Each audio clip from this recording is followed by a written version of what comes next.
ये यशोदा पिछले जन्म में धरा नाम की स्त्री थी।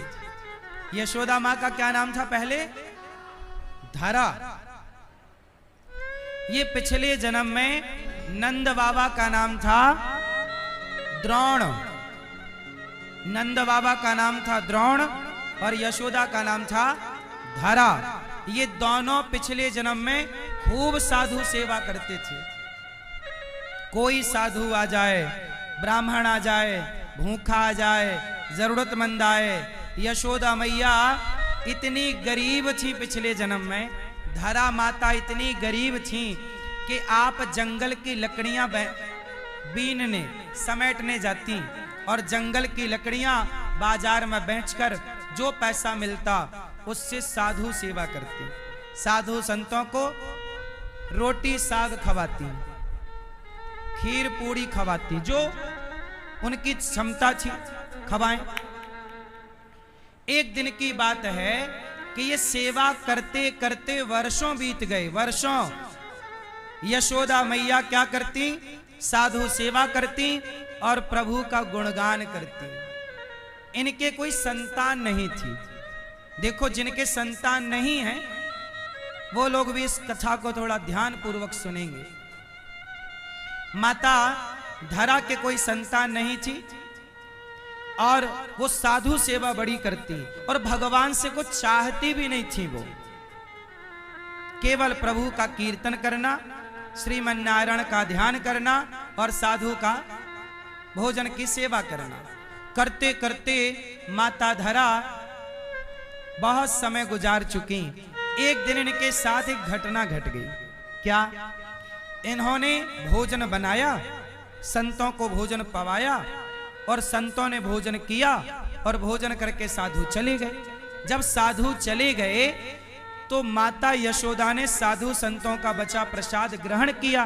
दोनों पति पत्नी द्रोण और धरा खाए और खाने के बाद मैया बर्तन धुलकर थोड़ा विश्राम कर रही थी। दोपहर का समय था, थोड़ा विश्राम कर रही थी।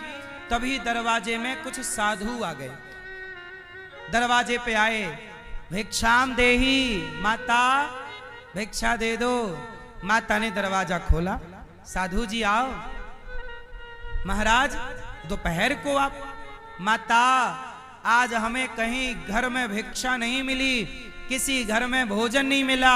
सुना है तेरे द्वार पर कोई भूखा नहीं जाता, तेरे द्वार से चल मैया, हम साधुओं को बड़ी भूख लगी है, नेक भोजन की व्यवस्था कराए दे। अब संयोग देखिए कि उस दिन माता धरा के यहां अन्न का एक दाना नहीं था। भाई वो तो जंगल की लकड़ी पर निर्भर थी ना, रोज बेचती, रोज पैसा आता, रोज साधु सेवा होती और आज की भी साधु सेवा हो चुकी है।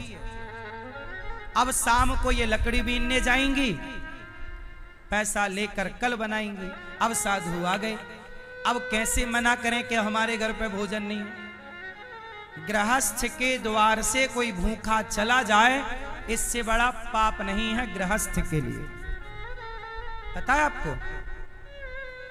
अब यशोदा मैया घबरा गई, मतलब धरा माता यशोदा का पूर्व जन्म।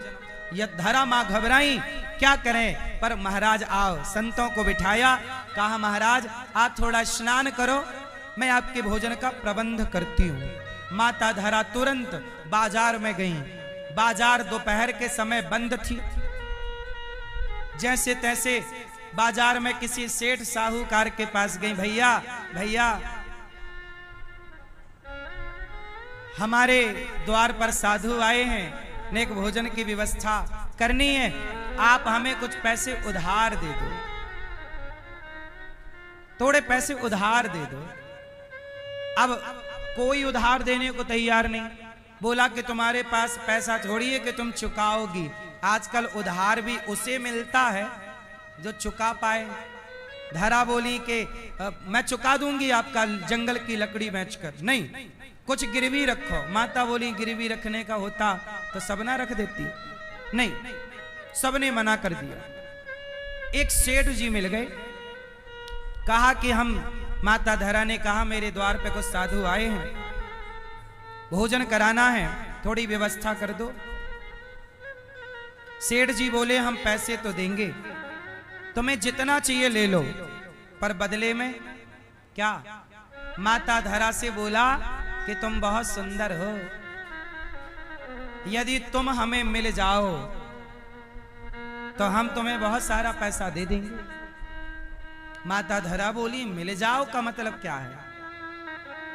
देखो वो आदमी की नियत ना डोल गई। माता धरा वास्तविक में बड़ी सुंदर थी, जवान थी। बोला कि तुम मिल जाओ तो पैसे ले लो। माता धरा बोली तुम मिल जाओ से मतलब क्या, क्या चाहते हो? तो उसने स्पष्ट बोला कि ये जो तुम्हारे स्तन हैं, यदि तुम अपने स्तन हमें दे दो तो हम तुम्हें पैसा देंगे। अब माता समझ गई कि ये तो नियत का खोटा है, लेकिन अब करें क्या? सबके घर मुंह मार चुकी हैं, माथा मार चुकी हैं। साधु बेचारे परेशान हैं। रोटी या तो साधु भूखा जाएगा या तो ये मेरे स्तन लेगा। माता बोली, मन में सोची कि ये मेरे से स्तन मांग रहा है, मतलब मांस का टुकड़ा। मांस का टुकड़ा क्या है, क्या मूल्य है उसका? पर साधु भूखा नहीं जाना चाहिए। ठीक है, क्या करें? माता धरा ने कहा भैया एक काम करो, तुम मेरे स्तन ले लो। वो आदमी बड़ा खुश, पैसे लाके रख दिया, ये लो पैसे, अब दो हमें स्तन। माता ने कहा ठीक है। माता ने कहा मेरे स्तन ही चाहिए? बोली हाँ। बोला हाँ। माता ने चाकू उठाई और अपने स्तनों को चाकू से काट दिया। तुझे स्तन ही तो चाहिए ना? चाकू से काट कर उसकी हथेली में स्तनों को रख दिया। ये ले, तुझे मेरे स्तनों से प्यार है, ये तू रख। मुझे तो संतों की सेवा करनी है, टाइम नहीं है। पैसा उतना ही लिया जितने की जरूरत थी, पैसा बाकी छोड़ा। बाजार गई, सामान खरीदा, संतों के लिए प्रसादी बनाई, परोसा। तो संतों ने देखा कि माता के शरीर से रक्त गिर रहा। भाई घाव कितना बड़ा होगा जब स्तन काटे जाएंगे। पिचकारी निकल रही है खून की, पूरी साड़ी, पूरा शरीर रक्त से गीला है। साधु बोले माता ये खून कैसा? महाराज आप तो प्रसाद पाओ, मैं नहीं बताऊंगी कि ये खून कैसा, पहले पाओ। साधु बोले नहीं, मेरा भक्त संकट में हो और मैं उसके प्रसाद पाऊं, पहले बताओ कि आपको खून कैसे आया। तब माता ने कहा महाराज जब आप मेरे द्वार पर आए तो मेरे द्वार पर अन्न का दाना नहीं था घर पर। मैं किसी से पैसे उधार मांगने गई तो उसने स्तन मांग लिया। मेरे पास ज्यादा समय था नहीं कि आपके लिए किसी और द्वार पर जाती या जंगल जाके पहले लकड़ी समेटती, बेचती, तब पैसा लाती। तो मेरे पास कोई और ऑप्शन था नहीं। उसने कहा स्तन चाहिए, गिरवी रखने के लिए कोई सोना चांदी मेरे पास था नहीं, तो कहा स्तन चाहिए। तो मुझे भी लगा कि सौदा बड़ा सस्ता है, यदि शरीर के टुकड़ा देने से साधु सेवा हो तो शरीर का टुकड़ा दे देना सस्ता सौदा है। माता धरा ने कहा मैंने स्तन काट कर दे दिए, ले तुझे मेरे स्तन से प्यार है, तू रख ले। तब वो साधु तो भैया झरझर आंखों में अश्रु आ गए, रोने लगे। माता आपने हमारे भोजन के लिए आपने अपनी छाती कटवा ली, इतना बड़ा घाव ले लिया, इतना बड़ा दर्द ले लिया, इतनी पीड़ा ले ली और आप फिर भी मुस्कुरा रही हो। माता हम तुम्हारी इस रोटी के ऋणी हो गए। और सच बताएं वो साधु आज कोई और नहीं, भगवान ही माता की परीक्षा लेने आए थे। खड़े हो गए भगवान चतुर्भुज रूप में, माता हम तुम्हारी सेवा से प्रसन्न हुए। भगवान ने कृपा दृष्टि डाली, मां का घाव भर गया। भगवान ने कहा माता कुछ मांग लो।